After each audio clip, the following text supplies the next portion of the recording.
Ang pipilit nyo eh. Mapipilit kayo. Pinipilit ninyo yung mga sarili ninyo. Pilit nyo eh. Mapipilit kayo. Pinipilit ninyo yung mga sarili ninyo, mga bakla, sa tunay na lalaki. Paulit-ulit na ho tayo dyan. Yang mga yan, para lang ho yan sa mga tunay na babae. O kita mo nangyari ngayon. Kita mo nangyari ngayon, binugbog ka, ginombag ka, inalapusta ka, inabuso ka. Buti ko yung mga lalaki nang gaganyan sa inyo, nang bubugbog sa inyo, nang bubuhat ng mga kamay sa inyo, yung mga lalaking binibigyan kayo ng sandamakmak na salapi, binibigyan kayo ng mga mamahaling gamit, pinapag-grocery kayo, tinuturing kayong prinsesa, hindi eh. Yung mga lalaking yan, yung mga lalaking yan pa yung mga walang trabaho, mga tambay, tapos kayo pa yung nagsusustento, pinipirahan pa kayo, tapos kayo, mga syusyunga-syunga, mga bakla, mga transgender, o kano mga tao sa inyo, pumapayag kayo. Pumapayag kayong magpagamit, tapos at the end of the day, kayo din yung mabubugbog. O, sinong tanga? Sinong gaga? Sinong hindi nag-iisip? Di ba kayo? Kayo, kasi ginusto niyo yan. Alam nyo sa sarili ninyo na hindi kayo magugustuhan ng lalaki. Magugustuhan kayo, sabihin natin. Pero napakaliit po ng porsyento ng mga lalaking magkakagusto at magmamahal sa mga kagaya nyo, mga kagaya nating bakla. Kaya imulat nyo huyang mga mata ninyo. Tapos pag nabugbog, kapag may nangyaring mga ganyang klaseng mga eksena, dadaing-daing sa social media. Magpapaawa effect na para bang kasalanan mo, na parang pa-victim. Nagtatatalak na naman po itong si Tito Mars. Sa pagkakataon pong ito, ang binabanata na po niya ay yung Becky na nagpost sa social media ng kanyang bugbog saradong mukha. Meron pong tama at meron din pong mali si Tito Mars. Pero mas marami po siyang mali kaysa sa tama. Tama po si Tito Mars sa sinabi niya na dapat huwag maging ilusyonada ang mga Becky na tatratuhin sila bilang isang tunay na lalaki. Alam naman ng lahat ng Becky na pera lang ang habol sa kanila ng mga lalaki. Pera lang. Kaya nga po nauso yung kasabihang ang lalaking nagigipit sa bakla po kumakapit. Kaya tama po si Tito Mars sa sinabi niya na wag maging ilusyonada ang mga Becky na may magmamahal sa kanila at tatratuhin sila bilang isang tunay na babae.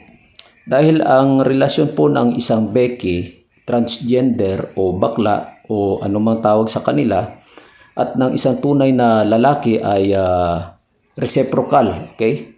Or for mutual benefits po. Ang ibig pong sabihin, ang lalaki tatanggap po ng pera o motor mula sa Becky at si Becky naman ay tatanggap po ng sandata. Opo, dito naman po tayo sa mali ni Tito Mars, okay?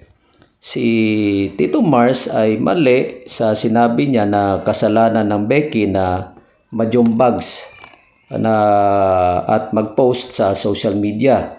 Lahat po ng tao ay may kalayaan. Okay? Lahat po ng tao ay may kalayaan. Tama po ito.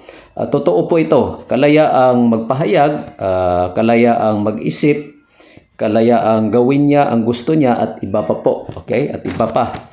Ang kalayaang ito ay karapatan ng bawat isa basta wala po tayong naaagrabyadong tao at wala po tayong nalalabag na batas.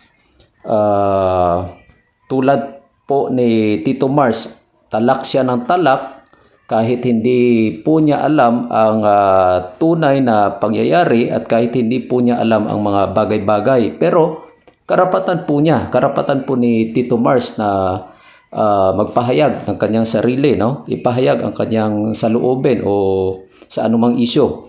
Okay? Dahil karapatan po niya ito.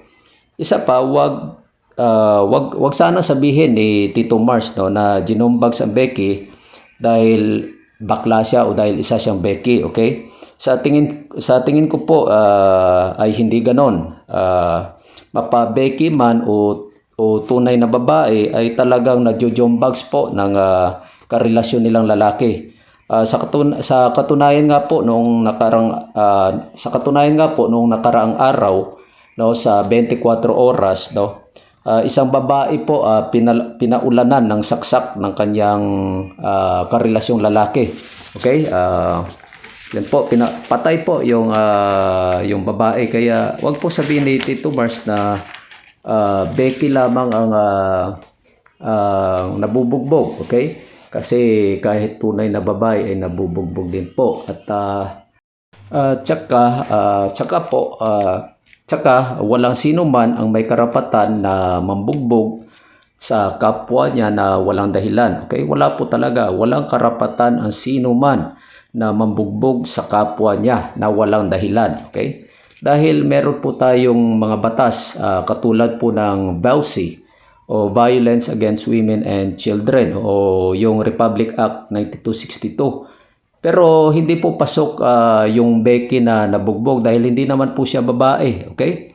So, ang maaari pong gamitin ng Becky na nabugbog ay yung Article 263 ng Revised Penal Code o Serious Physical Injury. Kung matindi pong pinsala ang kanyang natamo, matinding pinsala po ang kanyang natamo sa kanyang katawan, no? Kung matindi po, okay? Article 265 less serious physical injuries at Article 266 slight physical injuries, okay? Yan po ang mga batas na pwede niyang gamitin upang makapagsampa po ng reklamo. Okay? Kaya nga po kung pipigilan po niya ang Becky na ito, no, kung halimbawa lang pipigilan ni Tito Mars na ang Becky na nabugbog na ipaglaban niya ang kanyang karapatan, malamang makakasuhan si Tito Mars ng obstruction of justice o kaya naman po ng abuse of rights sa ilalim po ng Article 19 ng Civil Code. Okay? So, yun po. Yun po ang mga tama at maling punto ni Tito Mars. Maraming salamat po sa inyong pakikinig at mabuhay po tayong lahat.